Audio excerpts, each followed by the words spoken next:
हाल ही में ये खबर आई थी कि धर्मेंद्र देओल को बड़ी चेतावनी मिली है। एक शख्स ने चेतावनी दी है कि वो उनके घर को नष्ट कर देंगे, उनकी जिंदगी को तबाह कर देंगे, वो उन्हें बुरी तरह से नुकसान पहुंचाएंगे। इस तरह की चेतावनी मिलने के बाद बॉलीवुड के दिग्गज अभिनेता धर्मेंद्र देओल को लेकर चिंतित हुई मथुरा से सांसद और धर्मेंद्र की पत्नी हेमा मालिनी।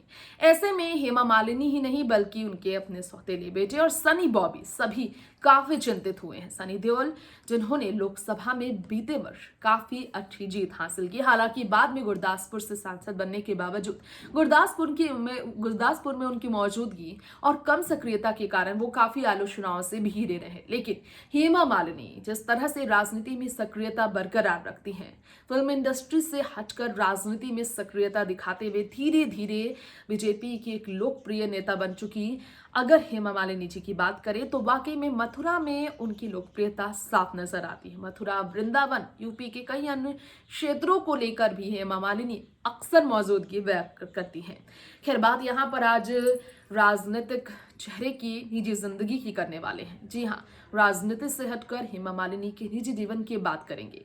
नमस्कार, आप देख रहे हैं राजनीति राग और मैं आप सबकी तृप्ति होस्ट लेकर आई हूं आज की यह खबर।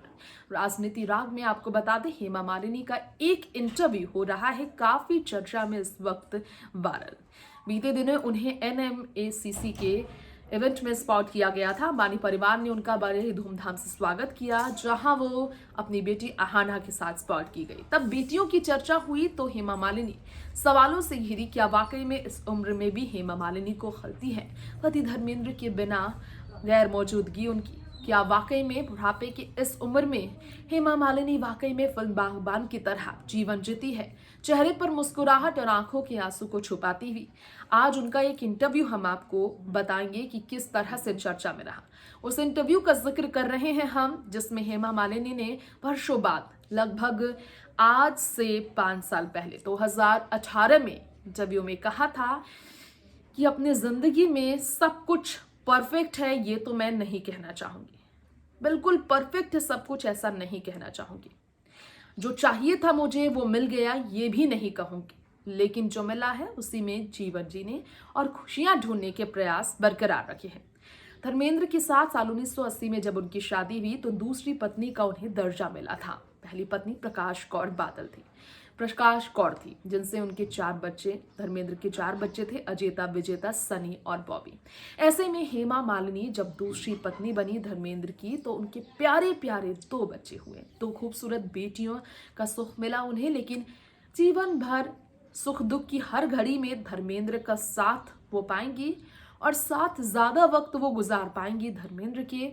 उन्होंने ये सोचा था जो पूरा नहीं हो पाया। धर्मेंद्र के ऊपर थी रिस्पॉन्सिबिलिटीज, जिम्मेदारियां, पहली पत्नी और बच्चों की, क्योंकि बगैर तलाक के उन्होंने दूसरा धर्म अपनाकर शादी किया। ऐसे में धर्मेंद्र को लेकर हेमा मालिनी का कहना था कि वो बहुत अच्छे पिता बने, बेटियों को कभी पिता की मौजूदगी खली नहीं और ना ही गैर मौजूदगी खली, ना ही पिता की कमी उन्हें महसूस हुई। लेकिन जीवन साथी का हमेशा सुख पाने का एहसास क्या होता है, ये हेमा मालिनी को नहीं मिला। दुख भी होता है, पछतावे भी होते हैं कुछ फैसलों के, लेकिन जो साथ मिला, हर दुख वो भूल जाती हैं जब धर्मेंद्र की आंखों में अपने लिए वो मोहब्बत देखती हैं। ये बात हेमा मालिनी ने कही। बता दें कि मथुरा में अक्सर वक्त गुजारने वाली हेमा मालिनी को धर्मेंद्र के साथ रहने का मौका बहुत कम इसलिए भी मिलता है क्योंकि रास्ते भी इन्होंने अलग चुने हैं। राजनीति में हेमा मालिनी सक्रिय है। धर्मेंद्र ने एक दफा राजनीति में अपने भविष्य को आजमाने का प्रयास किया था, लेकिन वो असफल रहे। उसके बाद फिल्मों से ही उनका तार जुड़ा रहा। लोनावला के फार्म हाउस में वो अकेले ही वक्त गुजारते हैं। कई दफा वो अपनी पहली पत्नी के साथ नजर आते हैं, बेटों के साथ, लेकिन पत्नी के साथ, दूसरी पत्नी हेमा मालिनी को समय देने का उन्हें मौका बहुत कम मिलता है। इसी कारण हेमा मालिनी बहुत कम ही अपने दिल के हाल को बयां कर पाती है। खैर, इस रिपोर्ट में इतना ही। बाकी तमाम खबरों के लिए देखते रहें राजनीति राग। नमस्कार।